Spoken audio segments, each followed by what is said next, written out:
Hello guys, thank you for coming back to my channel. My name is Ramada and that is where my background ends.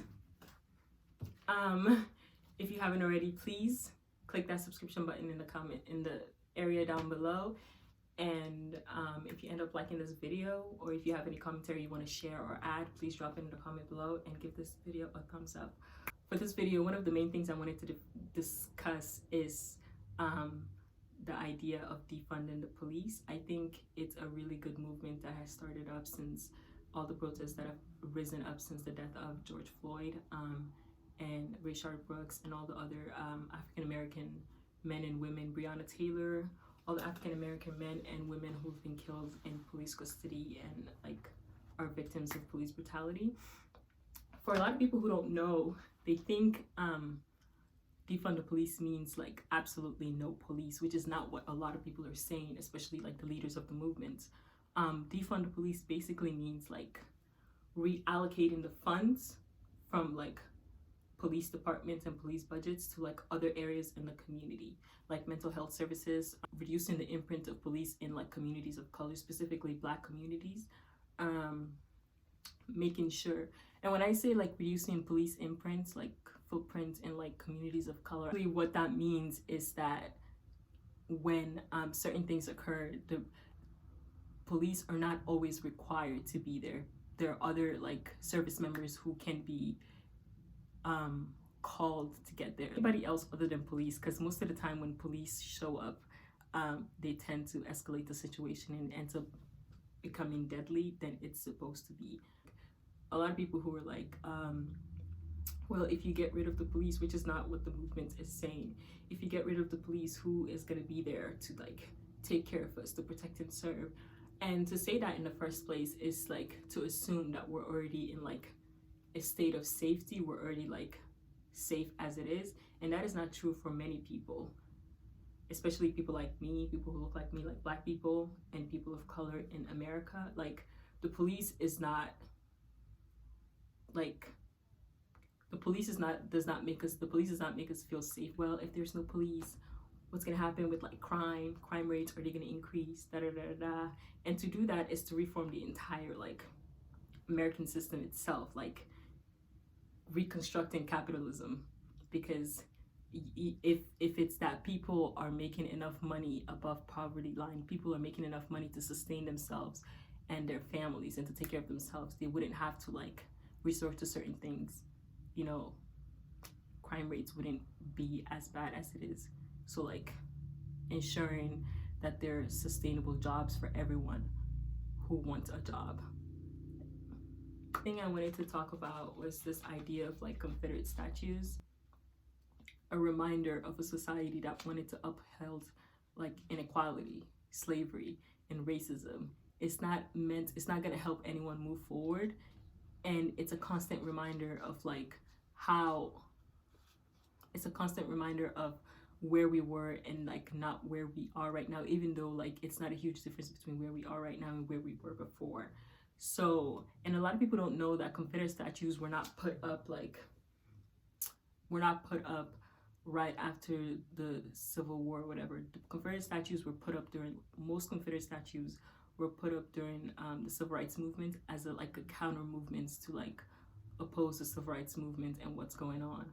So it makes absolutely no sense for us to keep them up. And like to say that you're honoring the heritage, like what heritage are you honoring? Like you'd have to be clear and blunt about what heritage it is that you're honoring, and we all know what that is: slavery, racial inequality, racism. I want to point out that all lives matter, people saying all lives matter or blue lives matter, is very problematic, as in that, y'all probably heard this already, you know this. If you don't, let me educate you. People saying Black Lives Matter is not equivalent to saying like, oh, only Black lives matter, or these lives don't matter. That is not what they're saying. People don't listen. People listen to hear what they want to hear. They don't listen to hear what the other person is saying. Because when you hear Black Lives Matter, it literally is saying Black Lives Matter too. Like, because for how many years how long in American society has Black lives been like infringed upon, like just trampled upon? Like, it's been this, there's no regard for Black lives, there's no respect, there's no like protection for Black lives in America. So people saying Black Lives Matter is their way of saying that I am here, I matter too, listen to me, like respect me too. So for you to say all lives matter, it's like blue lives matter. Blue lives seem to be like the only things that matter in America. White lives seems to be the only things that matter in America. We've been known that. That is not new to us at all. Another thing I also wanted to discuss is this idea of people saying, I've heard a lot of people say, not even just now, like with everything going on, but like in general, I've heard a lot of people say how they're transracial, they don't see race, we're beyond that, we look forward, we're all one race, the human race, we're all... I hate that so much, excuse me.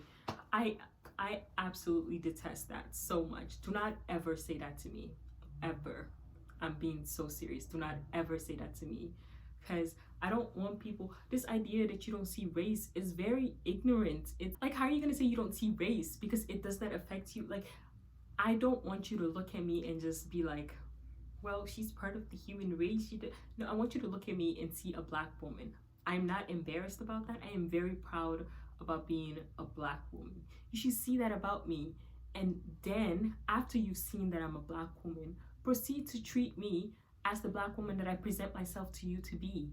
Do not go ahead treating me with the stereotypes, like internal stereotypes that we all have built in, or that you, especially the racist ones that you have built in about me, then go ahead and treat me like that. Like this, you don't see race. What? You don't see race? Did I ask you not to see my race? Like, that's very dismissive. You saying you don't see race is dismissing every experience that I have had, encountered, that is based on the color of my skin. That is dismissive. So don't tell a Black person, at least from my perspective, maybe I should not speak for the whole Black community, but do not tell me you don't see race. Do not tell me you don't see color. Do not tell me that we're all one human race. And the last thing I wanted to talk about was intersectionality. A lot of people don't understand what intersectionality is. Really, Kenshaw is the woman who coined the term intersectionality. Intersectionality is this idea. I think we all already understand what intersectionality is, but to have a phrase, like a word to discuss it, which is, I'm gonna derail here. This, one of the main problems that I see in our society, like in common discourses that we have, is that we don't have the right language to discuss with each other. So to have like a term like intersectionality,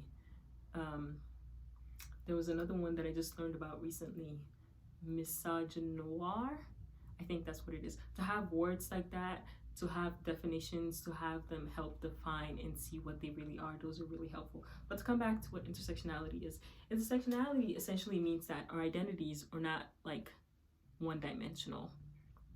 Our identities are dynamic. They are based on the experiences that we have. They're based on, like, me as myself right now. I am not just, when you see me, my intersectionality, my identity right now is not just woman, but I'm also like a Black woman. I am a Black middle-class woman. All those three things, my gender, my race, my class, are all intersectional and in creating like one identity in what I am right now. Those things cannot exist solely by themselves. They're all part of me. So as a Black middle-class woman, I can face certain things like discrimination, certain things I can face in society that a lot of people won't face, like that a white middle-class woman would not be facing. Like, all those things are very important in understanding how like people go about operating in society, what privileges certain people have that other people are not afforded, and it helps us understand too how a lot of times when we talk about Black lives and the names that we remember of police brutality victims, it was like a stunning moment during her TED Talk, Kimberly Crenshaw TED Talk, when she asked the group to like stand up if they knew the names of African American women who died in the hands of police brutality. Like, it's the same reason that Breonna Taylor's killers are still out there. Like, it's the same reason that we don't remember these women, because a lot of times Black women's stories are dismissed. Black women are trampled upon. They're not acknowledged in society. They're not given respect. We merely exist just to exist, apparently.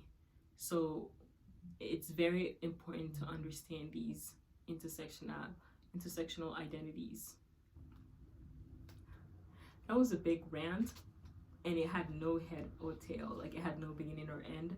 I just wanted to say that, and I felt like I had to get that off my chest. And if you agree with some of the things I said in this video, please leave a comment below. If you disagree, also leave a comment below. I just want to hear what you say. Any further topics that you want me to discuss, please drop it below. I'm trying to make this, at least I'm going to make an active effort to make this channel about discussing important issues that are going on in our communities, like in the world and in our societies, like especially in the society that I am right now, this American society.